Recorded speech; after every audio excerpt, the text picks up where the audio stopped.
हर हर महादेव, जय जय शिव शंभू।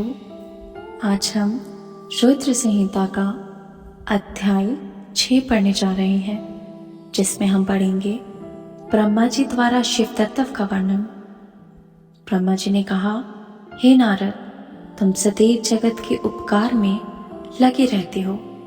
तुमने जगत के लोगों के हित के लिए बहुत ही उत्तम प्रश्न पूछा है, जिसके सुनने से मनुष्य के सभी जन्मों के पापों का नाश हो जाता है। उस परम ब्रह्म शिव तत्व का वर्णन मैं तुम्हारे लिए कर रहा हूं। शिव तत्व का स्वरूप बहुत ही सुंदर और अद्भुत है। जिस समय महाप्रलय आई थी और पूरा संसार नष्ट हो गया था तथा चारों ओर सिर्फ अंधकार ही अंधकार था, आकाश व ब्रह्मांड तारों व ग्रहों से रहित होकर अंधकार में डूब गए थे। सूर्य और चंद्रमा दिखाई देने बंद हो गए थे। सभी ग्रहों और नक्षत्रों का कहीं पता नहीं चल रहा था। दिन रात अग्नि जल कुछ भी नहीं था। प्रधान आकाश और अन्य तेज भी शून्य हो गए थे। शब्द, स्पर्श, गंध, रूप, रस का अभाव हो गया था। सत्य असत्य सब कुछ खत्म हो गया था। तब सिर्फ सत्य ही बचा हुआ था। उस तत्व को मुनिजन एवं योगी अपने हृदय के भीतर ही देखते हैं। वाणी, नाम, रूप, रंग आदि की वहां तक कोई पहुंच नहीं है। परम ब्रह्म के विषय में ज्ञान और अज्ञान से किए गए संबोध के द्वारा कुछ समय बाद अर्थात सृष्टि का समय आने पर एक से अनेक होने के संकल्प का उदय हुआ। तब उन्होंने अपनी लीला से मूर्ति की रचना की। वह मूर्ति संपूर्ण ऐश्वर्य तथा गुणों से युक्त, संपन्न, सर्वज्ञानी में एवं सब कुछ प्रदान करने वाली है।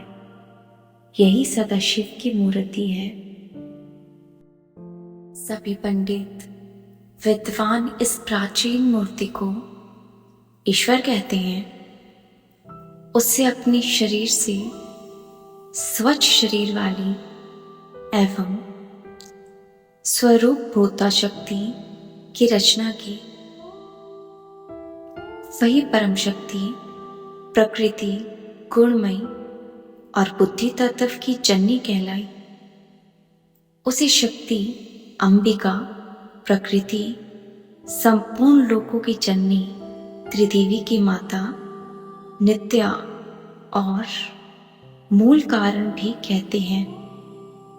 उसकी 8 भुजाएं हैं एवं मुख की शोभा विचित्र है। उसके मुख के सामने चंद्रमा की क्रांति भी क्षीण हो जाती है। विभिन्न प्रकार के आभूषण एवं गतियां देवी की शोभा बढ़ाती हैं।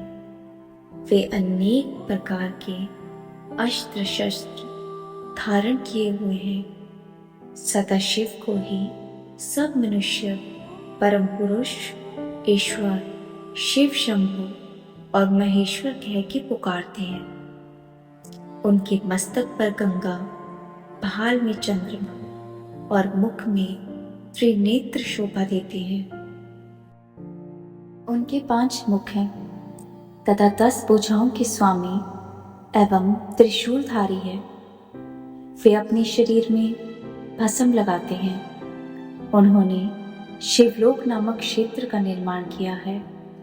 यह परम पावन स्थान काशी से जाना जाता है। यह परम मोक्षदायक स्थान है। इस क्षेत्र में परम आनंद रूप शिव पार्वती सहित निवास करते हैं। शिव और शिवा ने प्रलय काल में उस स्थान को नहीं छोड़ा, इसलिए शिवजी ने इसका नाम आनंद वन रखा। एक दिन आनंद वन में घूमते समय शिव शिवा के मन में किसी और पुरुष की रचना करने की इच्छा हुई। तब उन्होंने सोचा कि इसका भार किसी दूसरे व्यक्ति को सौंपकर हम यहीं काशी में विराजमान रहेंगे। ऐसा सोचकर उन्होंने अपने वाम भाग के 10वें अंग पर अमृत मल दिया, जिससे एक सुंदर पुरुष प्रकट हुआ जो शांत और तपगुणों से युक्त एवं गंभीरता का अथाह सागर था। इसकी कांति इंद्र नीलमणि के समान श्याम थी।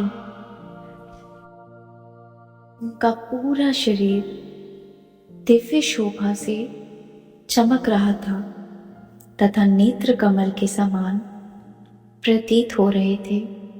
उन्होंने हाथ जोड़कर भगवान शिव और शिवा को प्रणाम किया तथा प्रार्थना की कि मेरा नाम निश्चित कीजिए। यह सुनकर भगवान शिव हंसकर बोले, वस्त्र व्यापक होने से तुम्हारा नाम विष्णु होगा। तुम भक्तों को सुख देने वाले होंगे।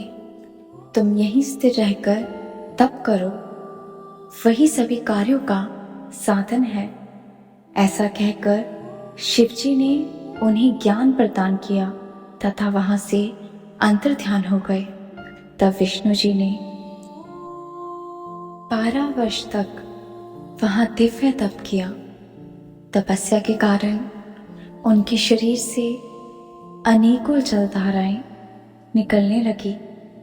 उस जल से सारा सोना आकाश व्याप्त हो गया। वो ब्रह्म स्वरूप जल अपने स्पर्श मात्र से पापों का नाश करने वाला था। उस जल में भगवान विष्णु ने स्वयं शयन किया। नार अर्थात जल में निवास करने के कारण ही वे नारायण कहलाए। तभी से उन महात्मा से सब तत्वों की उत्पत्ति हुई। पहले प्रकृति से महान और उससे 3 गुण उत्पन्न हुए तथा उनसे अहंकार उत्पन्न हुआ। उससे शब्द, स्पर्श, रूप, रस और गंध एवं 5 भूत प्रकट हुए। उनसे ज्ञान इंद्रियां एवं कर्म इंद्रियां बनी। उस समय एकाकार 24 तत्व प्रकृति से प्रकट हुए एवं उनको ग्रहण करके परम पुरुष नारायण भगवान शिवजी की इच्छा से जल में सो गए। इससे आगे की कथा हम पढ़ेंगे अगले अध्याय में। तब तक के लिए हर हर महादेव, जय जय शिव शंभू।